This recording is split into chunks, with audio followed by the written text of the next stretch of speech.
si Sir Lamelia Aquino. For 8 years, buong pamilya Iglesia ni Cristo. Pero buong pamilya bumalik sa simbahan. After sa panood ng nag-decide sila na babalik sa simbahan after manood sa debate. Buong pamilya bumalik. Wow! Milagro. Dito na ko nadasig, hala, na dito na buka ako ang mata nga, hala, mali di ay ang ako ang gikuan, ako ang gisaniban, unga ka ng religion.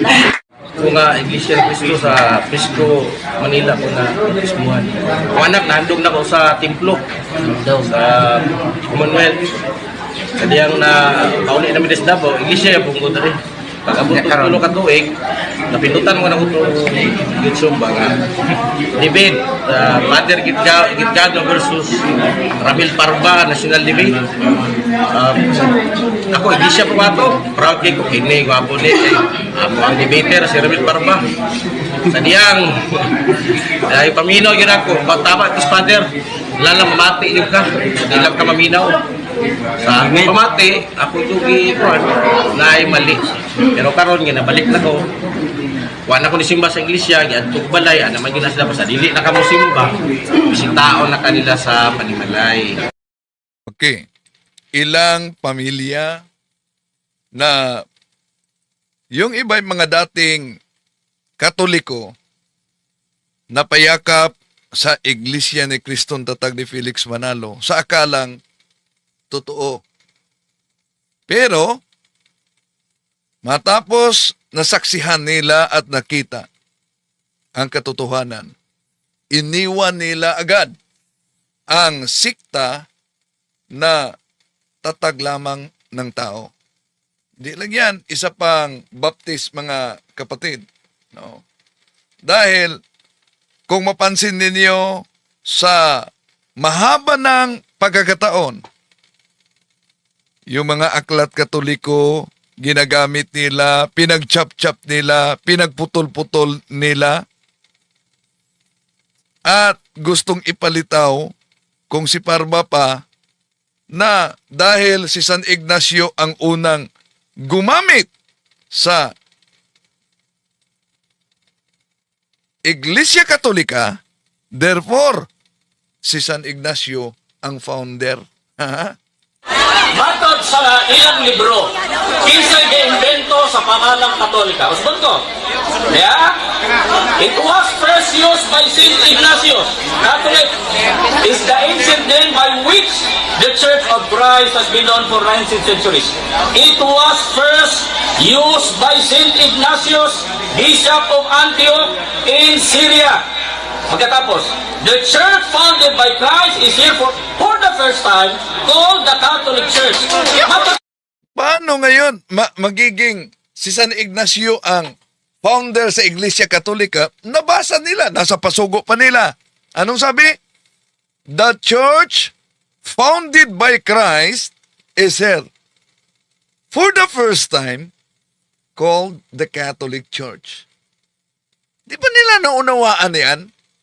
Ang Iglesiyang tatag ng Panginoong Hesukristo ay narito. Sa unang pagkakataon, tinatawag na Iglesia Katolika. Pagkatapos, ang konklusyon, si San Ignacio na nag-imbento, si San Ignacio umano ang nagtatag.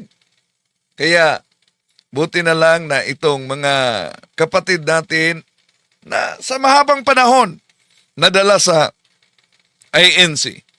Bukas talaga ang kanilang isipan. Ngayon, yumakap sa simbahang Katoliko. Tatalakayan natin ito.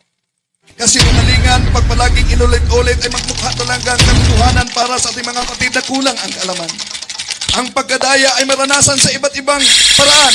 Pero napakasakit pag madaya tayo sa pananampalataya. Dahil nanganib pati ang ating kaluluwa. Viva Cristo Rey! Pro Dio et Ecclesia! Kumusta? Welcome sa ating live. Itong inyong lingkod, Brad Wendell Talibong, muling makasama ninyo sa pagkakataong ito. At sa ating mga suking taga-subaybay, huwag kalimutang pindutin ang like sa ating live At kung bago ka lang, huwag kalimutang pindutin ang subscribe.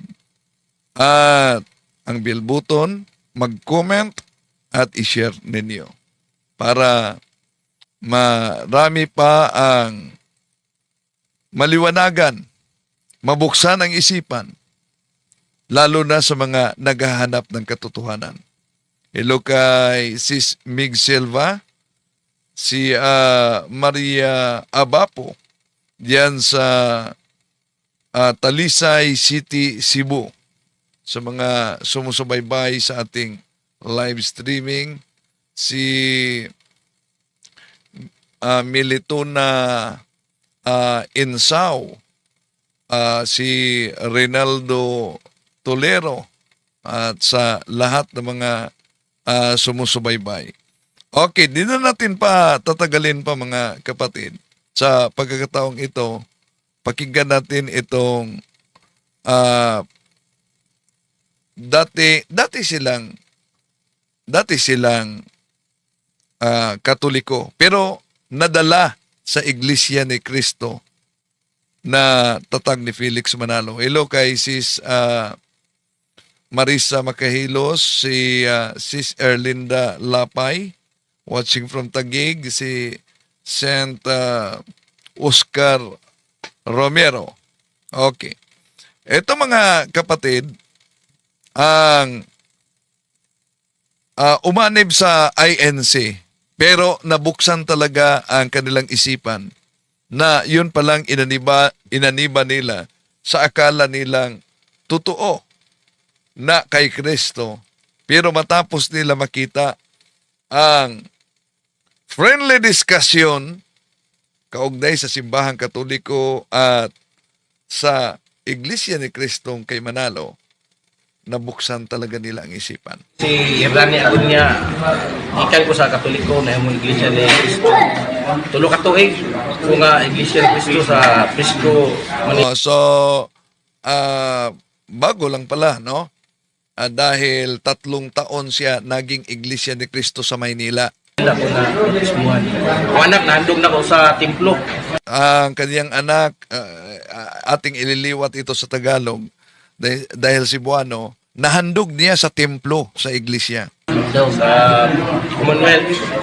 Sa Commonwealth daw. Yang na kauli namin sa Davao, Iglesia yung pungkot rin. Taga Davao pala ito. Nang umuwi na sila sa Davao, so iglesia pa rin sila. Abot ko tulo ka tuig, napindutan ko na ko ito Sumba nga. David, Father Gitgado versus Yun, nadiskubre nila yung nakatakdang debate, Father Darwin Gitgano versus Ramel Parba. Ramil Parba, national debate. Ako, Iglesia po ba ito? Proud kay ko, kini, gwapo ni. Ang debater, si Ramil Parba. Sa diyang, dahil pamino. Proud umano siya. Proud siya sa debate dahil ang national debater nila si Ramel Parba. Yun ako, tama, tis Father, lalang mamati niyo ka, hindi lang ka maminaw. Sa pamati, ako itugi ko, na ay mali. Kay akila, mabasa sa Biblia. So tama si Father na kailangan pakinggan umano dahil pinakinggan niyang mabuti, talagang mali ang INC. Pero ang Iglesia Katolika Romana, mabasa man sa Biblia, pero di lang nila dawato. Mabasa sa Biblia na, pero katag-katag lang. Kay talinghaga mo yun na siya sabton. Pero sa diyang na ako yun na pamati, na ang Katoliko yun ay ang tinuod na Sa batay sa pagsubaybay niya at panood sa debate, napagtanto niya na ang Katoliko talaga ang tunay na Iglesia ni Cristo. simbahan. Kay mo yung itamay sa dagkaragahan ng mga sikta karon. Pero karon nga nabalik na ko. Wala Yun, itong simbahang ito ang pinagtutulong-tulungan ng iba't ibang sikta. Ngayon umano na nabalik na siya. ni simba sa iglesia gyud. Hindi na umano siya nagsimba sa iglesia. Balay naman yun na sila sa dili na kamo So binisita siya sa bahay. simba. Bisitaon na kanila sa panimalay. Pag hindi ka na nagsimba, bibisitahin kanila sa bahay. Yon daw. Halos sa isang adlaw, kadua madto. Sa isang araw, 2 bisis. Halos pupunta daw magbisita. Pero ako sila gipraktahan nga di sa ko musimba. Kung matubag yun ng Pilipos 2:8, simba siguro ko kay ang ako si Kristos tuwa tao man. Pero Sabi niya na prangka umano siya nagsabi na hindi muna siya magsimba. Maliban lang kung masagot nila yung katanungan dahil sa iglesia, si Kristo'y tao, hindi Diyos. sa Katoliko, matubag tao, ito po Diyos. Sa simbahang Katoliko, siya'y tunay na tao, tunay na Diyos. Pero sa ato ang Iglesia ni Cristo, tao lang din siya. Sa iglesia ni Kristo, siya'y tao lamang. Karon kay matubag yun ng Pilipos 2:8, sabot ko, balik mo simba ko, pero kaliw sige ko. So, kung masagot din niyo yung Pilipos 2:6-8 daw, babalik siya sa INC. Wala yun sila katubag. Di daw umano nakasagot yung nagbisita sa kanya. Sa Pilipos 2:6. Unang wala di ko balik sa moto na nga pasaylo sa Ginoo dito sa San Pedro ni Father Pete. Nangungumpisal siya sa Katedral San Pedro sa Davao. Sa katedral. Moto nagload mi dito anak asawa. Ang kanyang misis, ang kanyang anak, doon sila nangungumpisal sa San Pedro Katedral. Asawa dire. Dawat ni. Idawat ni sa pare nga nagpasaylo dito, sabat ni sa pare sa ato garo nabalik gid mi pagka Katoliko. Pero kami kay dili kami kasal sa simbahan mo god, sibil lamang god. So di pala sila kasal sa simbahan, kasal sila sa civil. Ang pare nga lala makasal mo wala may bayad. Lang. Sinabihan daw umano sila sa pare na kailangan makasal kayo, walang bayad. Walang bayad ang kasal. Temporary mga lawat, nilagay ito sa mga pero wala pa na mo hikay ba. Kaya kung kita kay mga lawat, hindi ta karapat-dapat. Di pala sila kasal pa. Kumusta na kaya ngayon? Gusto ng mga lawat, kasal mi. Para dili ko mga sala ba. Morat dito ako, anak pabalik sa kuwas, Padre Gitiano, usap ko ka followers. Ang nakapabalik sa kanya sa simbahang Katoliko si Father Darwin Gitgano. Father Gitiano. Ang giulat nila sa oras ng debate, kato nila ni Anhing Soriano, nga subayad po na ko na nga si Soriano, wala din daw sila. Hinintay daw din niya yung debate sana nila ni Father Darwin at Eliseo Soriano. Mahadlo kay Father Gitiano, Luis Gino, asan to siya karon lagi pa ta. Batay, bago pa siya namatay, bitaw yun sa istorya ka. Nagay siya sa kwad sa Katoliko. Ang Papa dili yun dito mao ang 666. Yang ipaliwanag na. Pero ako yun ang giatngan kay gwapo yun itong debate. Daghan kay idol si Bro Eli Soriano. So, hinintay talaga niya na mangyari yung debate nila ni Father Darwin at Eliseo Soriano. Ang daming dahilan ni Eliseo Soriano noon, di ba? Kaya walang naganap na debate hanggang pumanaw na lang si Eliseo Soriano. Ngayon, wala na talaga makipagdebate sa opisyal sa siktang tatag niya. Kuya yun siya nga debater. Pero mati niya po ka, palusot-lusot na niya po ang iyang tirada. Wala nyo ko lang yung biliban. Ang isa rin yun sa tungkol sa Topinos Cristo mo. Dirita ipanganak, diri ko daw matay sa atong nalihin. Orto, Father, salamat po guys sa mga Father. Salamat. Nabalik kami. Nabalik kami niya, anak. Karon ako anak. Nakuha na sa simbahan. Wire na siya karon. Kaysa Iglesia ni Cristo, mga awit na siya. Sa Iglesia ni Cristo, ang kanyang anak ay mag-aawit. Ngayon, sa simbahang Katoliko, choir na din. Wire na siya karon, gitarista na siya karon sa simbahan. Nang nalipay na po kay anak, naharap po niya sila. Yan. Sa mga nadala sa iglesia na una, sa akala nilang totoo ang iglesia ni Felix Manalo. Pero nang pinakinggan nilang mabuti, lalo na yung ating pagtalakay na bistado sila sa pagputol-putol ng mga aklat Katoliko, yan. Basta bukas lang ang isipan tulad dito. Mga kapatid, kauban nato si Sister Lamelia Aquino. For 8 years, buong pamilya Iglesia ni Cristo. Pero buong pamilya bumalik sa simbahan. After sa panood ng debate. So, kilala mo si Brother Ramel? Pero sa pagkakita mo sa video, dito na nung nailan. So, nag-decide sila na babalik sa simbahan after manood sa debate. So, welcome home. Buong pamilya bumalik. Wow! Milagro. Buong pamilya, no? Na natangay sa INC, bumalik sa simbahang Katoliko. At meron pang hindi Katoliko, Baptist talaga, no? Baptist siya. Pero sa kanyang pagsubaybay, pinakinggan niya ang punto por punto. Ito, nagdesisyon. Since birth, Baptist. Pero karon Katoliko na. Opo. Ako dahil si Gigi Morandante, dari ko nagpuyo sa Turil. Pero dati, sa mi nagpuyo. Pero ako, 49 years jud ko nga Baptist. So, 49 years na Baptist. Unya, sa diha nga nakita nako si Father Gitgano sa iyahang punto por punto. Doon niya nakita sa punto por punto.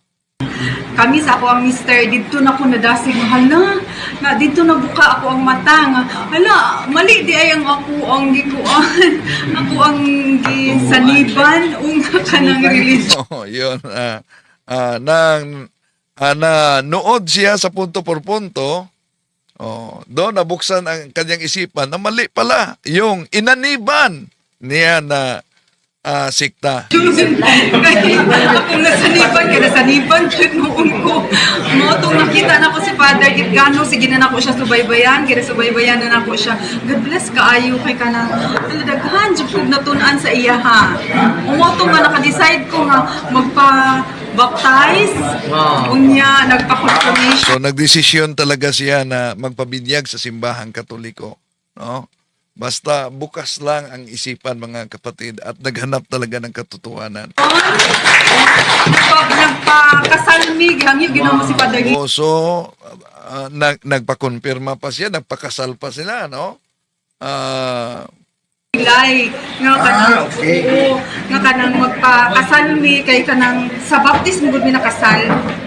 Baptist sila nakasal. Nya ako oo, lagi mo gani anak ko nga Lord, thank you kaayo. So dito ko na bless sa punto por punto. Nya every night yud mi nagapalo sa imo ha Father, labi na sa Kulihan ng batang kapyo. kami nagatanaw.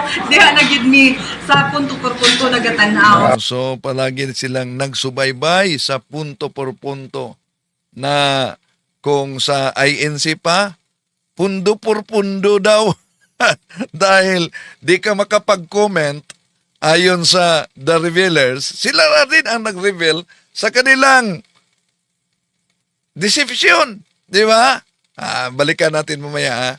Punto por punto, ginawa nilang pundo por pundo dahil hindi daw kayo makapag-comment pag hindi magbayad. Imagine, sa social media, ikinakalat nila yan. Diyan pa lang, mga kapatid, malinaw na di sila takot na magkalat ng kasinungalingan. Yes, kayo ko kay Father mo nang dako kayo ko salamat nga kita niya sa imo, nakakita na ko sa imo Father sa personal. Thank you kaayo. Welcome home. Yan. Di yan Katoliko. Talagang isinilang siyang Baptist, no? Pero sa pakikinig at sa kaniyang pagsubaybay, diyan talaga, no? Diyan talaga na discover nila na ang simbahang Katoliko ay tunay. Kaya huwag sana kayong magiging brainwash sa ibang sikta. Ano po ba yung brainwash kung pakinggan natin si Michael Sandoval? Alam niyo, madaling makilala yung brainwash eh. Pag sinabi pong brainwash, sarado ang isip, yung maling ginagawa nung kanyang tagapangaral o mangangaral, hindi niya makita. Yun ang brainwash daw. Ang brainwash, maling aral, di makita.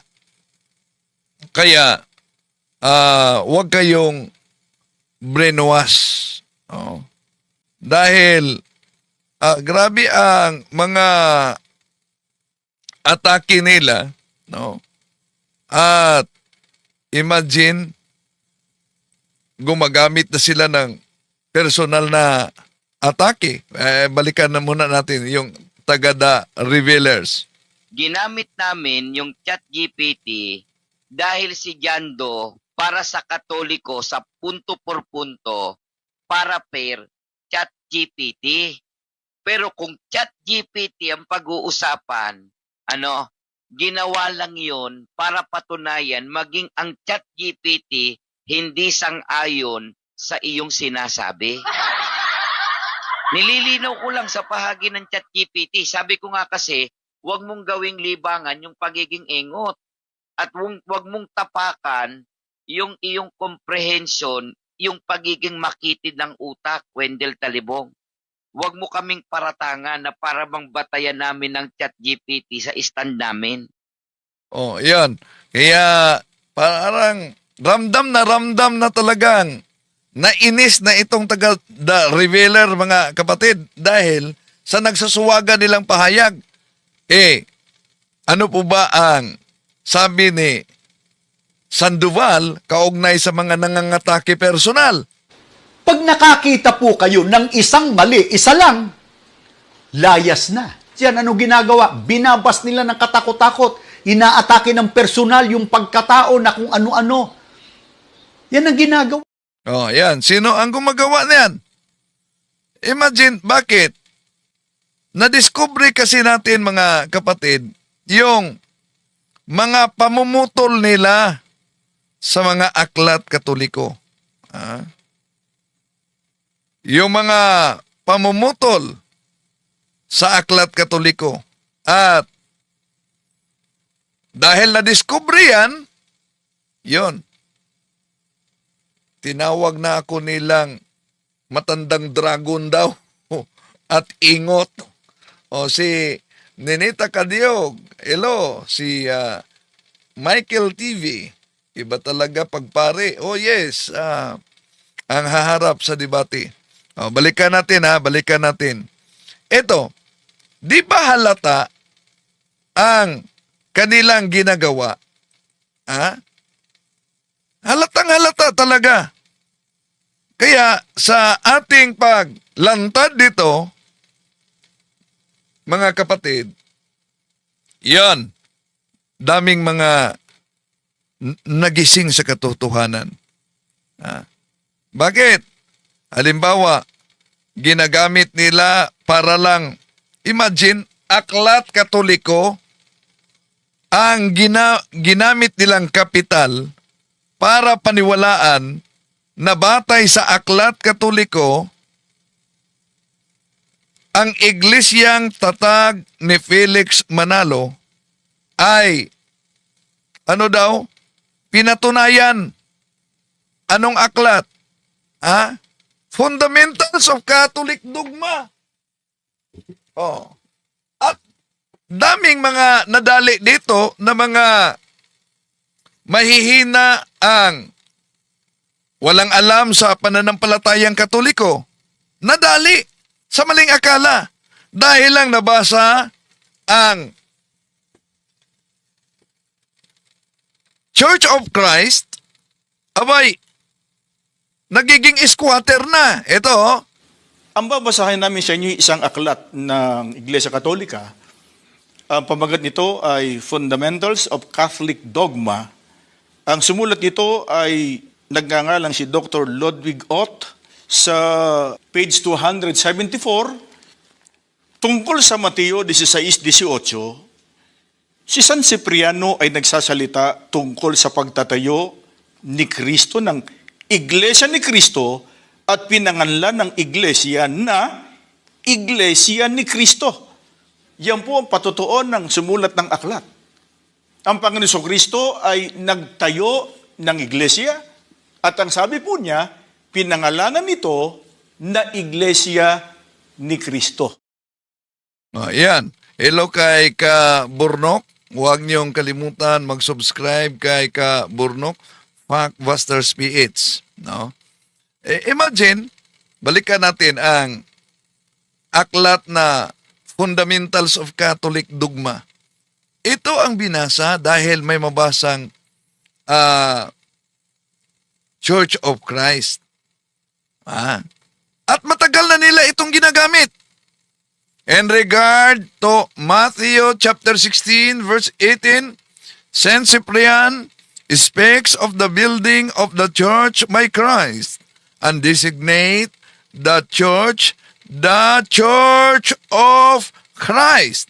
Pero, kay manalo ba ang tinutukoy sa naturang aklat?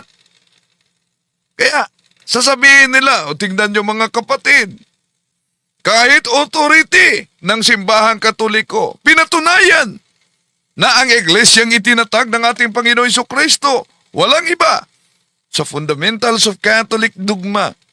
Iglesia ni Cristo, hindi pala Katoliko.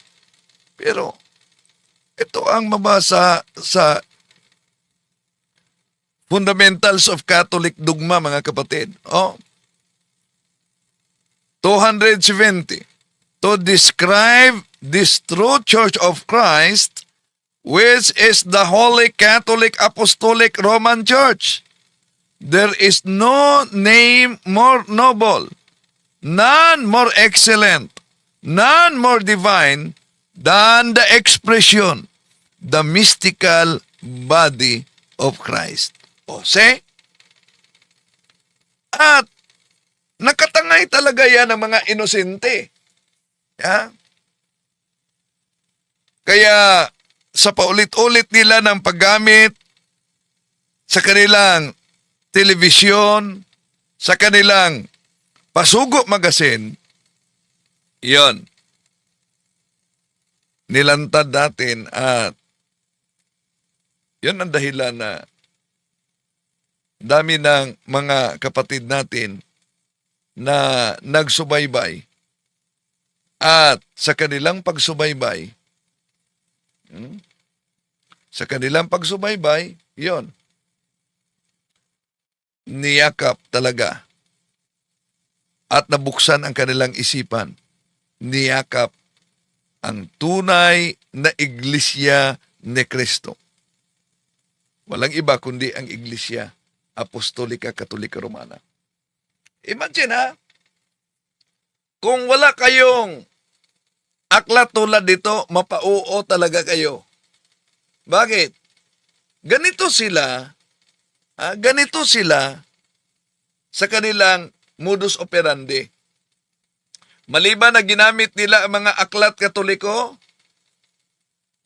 na may mabasang Church of Christ, para angkinin, ano nangyari? Gagamitin din nila ang ibang mga aklat na Katoliko tulad dito para putol-putulin.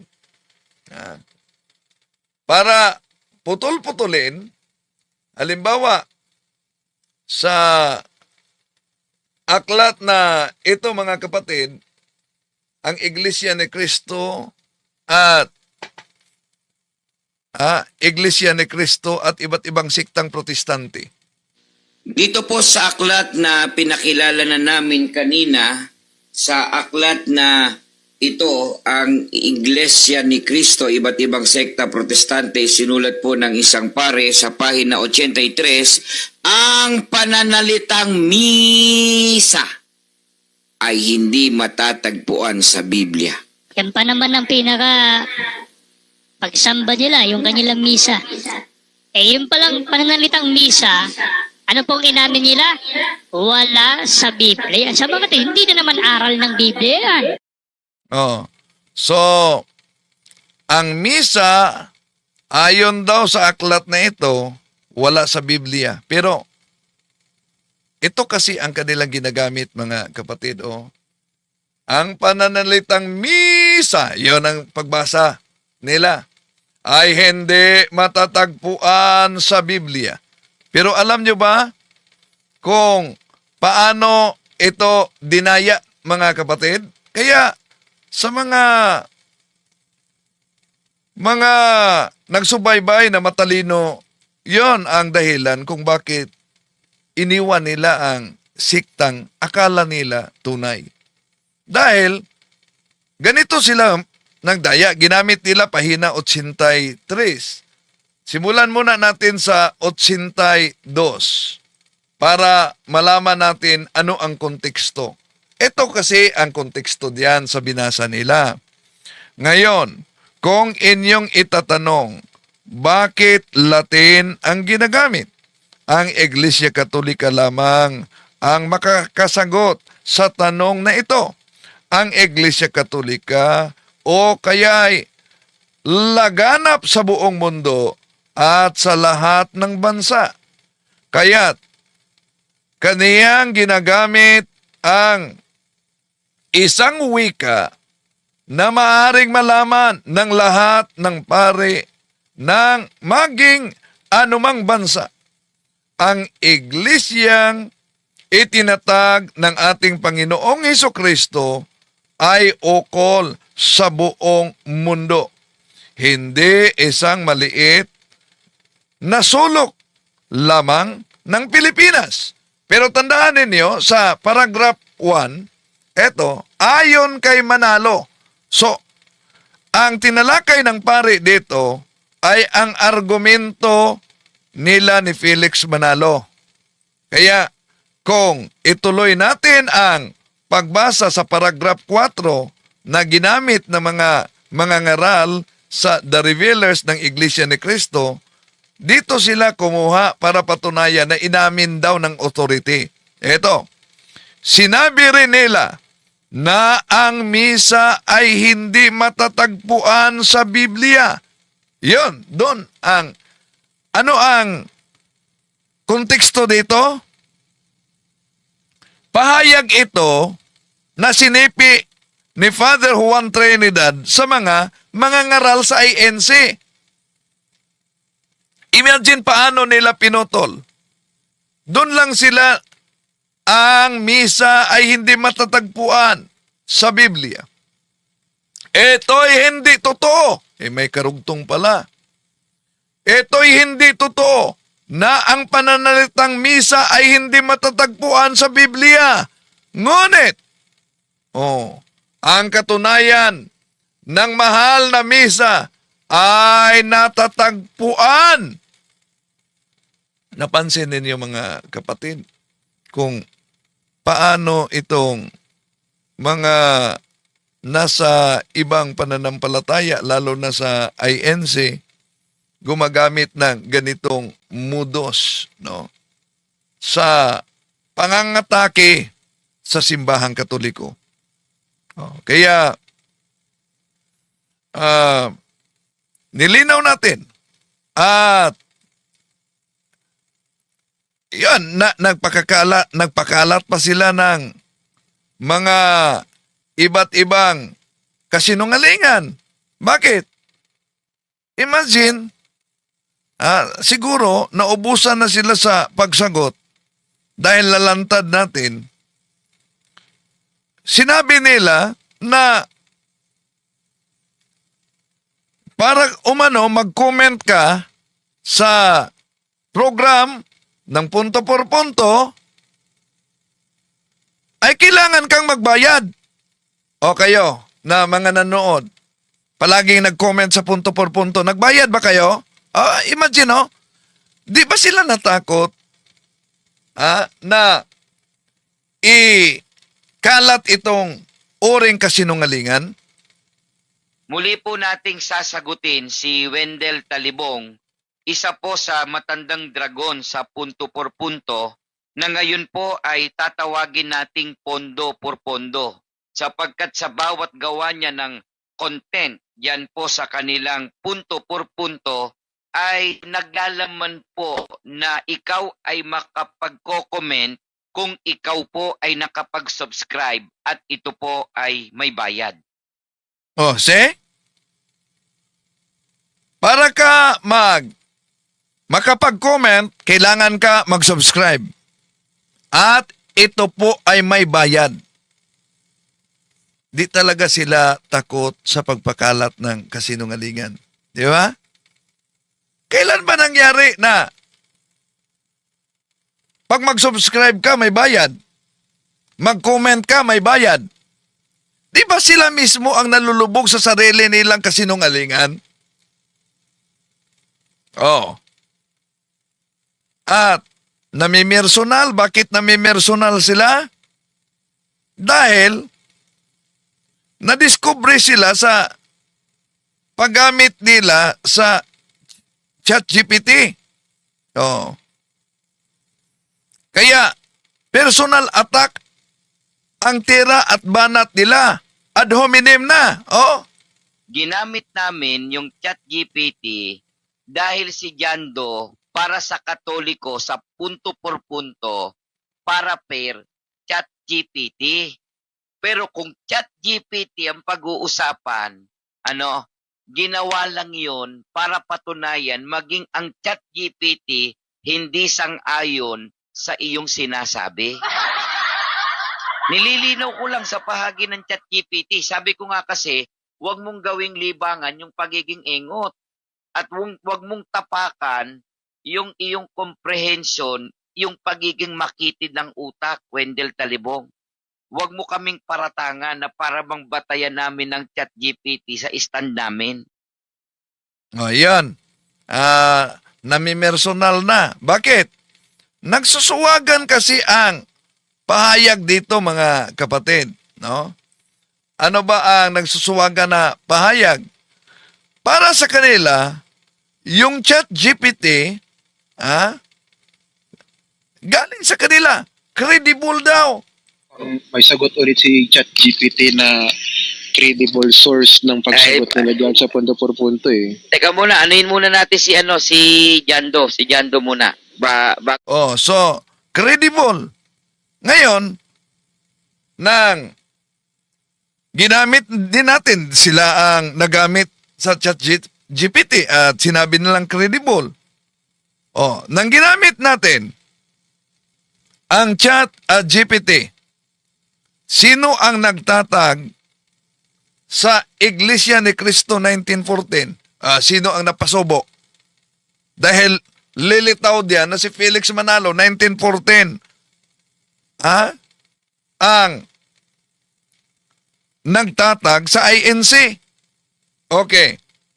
So, ano ang kanilang sagot kaugnay diyan? Ay, di na umano pwedeng gamitin ang ChatGPT. Kaya mga kapatid, yung mga gumagamit ng AI, wag nating gagamitin yan as primary source.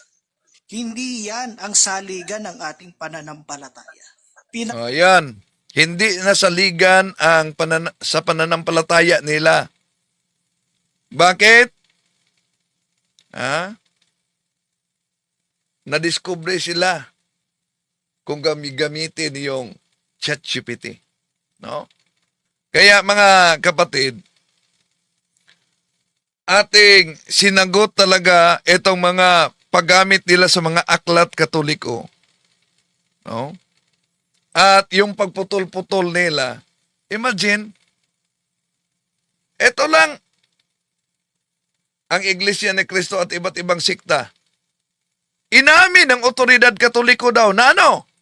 Kaya ito alamin natin, Kuya Robin, paano po ba inamin ng Iglesia Katolika na yung pangalan nila, pangalan ng simbahan nilang Iglesia Katolika, Apostolika Romana, ay hindi po galing sa Panginoong Jesucristo? At ano po ang kanilang pagmamatuwid tungkol sa bagay na yan? Basahin po natin, yan yung aklat na pinapakita po ninyo na pinamagatang ang Iglesia ni Cristo at iba't ibang sektang protestante, na yan po ay sinulat ni Juan Trinidad na isang paring Heswita. Sa pahina 25, ganito pong mababasa natin. Hindi galing kay Jesus ang pangalang Iglesia Katolika Apostolika Romana. Tanggap po kaya yan ng mga kaibigan nating Katolikong nakikinig, lalo na mga CFD? Yan. Kung wala kayong ganitong aklat, imagine, inaamin ng paring Katoliko isang uri itong deception, no? Dahil nabasa nila, hindi galing kay Jesus ang pangalang Iglesia Katolika Apostolika Romana. Kaya tanggap kaya ito ng mga CFD at mga Katoliko na inamin ng otoridad Katoliko na hindi galing? Mga kapatid, isang uring pandaraya yan. Bakit? Ito ang mabasa, simulan muna natin dito sa paragraph 7. No, sa pahina 24, 25 ang ginamit nila. Mapansin ninyo sa paragraph 7. Kaya nga ang dalawang pinaka malaking dahilan ng mga guro ng Iglesia ni Cristo laban sa Iglesia Katolika Romana ay nauuwi sa ang una, hindi galing kay Jesus ang pangalang Papa. Ang pangalawa, ito na, hindi galing kay Jesus ang pangalang Iglesia Katolika Apostolika Romana. Ngunit gaya ng sinabi nga English, Eros by any other name will be sweet still. Hindi ang pangalan ang dapat pagtalunan, kundi ang katotohanan. Galing kay Jesus ang tungkulin ng Papa. Galing kay Jesus. Itinatag ni Jesus ang Iglesia na ngayon tinatawag na Iglesia Katolika Apostolika Romana. So, napansin ninyo? Kaya, sa mga kapatid natin na talagang nagsubaybay at nagsaliksik, nabuksan ang kanilang isipan, niyakap nila ang katotohanan. Sister Labelia Aquino, for 8 years, buong pamilya Iglesia ni Cristo. Pero buong pamilya bumalik sa simbahan. After sa panood ng nag-decide sila na babalik sa simbahan after manood sa debate. Buong pamilya bumalik. Wow! Milagro. Dito na ko nadasig hala, na dito na buka ako ang mata nga. Hala, mali di ay ang ako ang gikuan. Ako ang gisaniban unga ka ng religion. Kung Iglesia ni Cristo sa Pisco, Manila ko na Pismuhan. Ang anak, nandog na ko sa templo, sa Commonwealth. Sa diyang na kauli namin des Davao, Iglesia yung pungkod rin. Pag-abot ko tulo ka tuig, napindutan mo na ko itong Gitsumba nga. Debate, Father Gitgano versus Ramil Parba, national debate. Ako, Iglesia po ba ito? Proud kay ko, kini, gwapo ni. Ako ang debater, si Ramil Parba. Sa diyang, paminaw yun ako, tama, tis Father, lalang mamati yun ka, hindi lang ka maminaw. Sa pamati, ako yung ikuan na ay mali. Pero karon nga nabalik na ko. Kuan ako ni simba sa iglesia, giadtog balay, naman yun na sila pa sa dili na kamo simba. Bisitaon na kanila sa panimalay. Yan mga kapatid. Sila ay nabuksan ang kanilang isipan, puso't damdamin na sila pala'y natangay lang sa maling akala. Maraming salamat sa inyong pagsubaybay hanggang sa muli. Itong inyong lingkod, Brad Windel Talibong.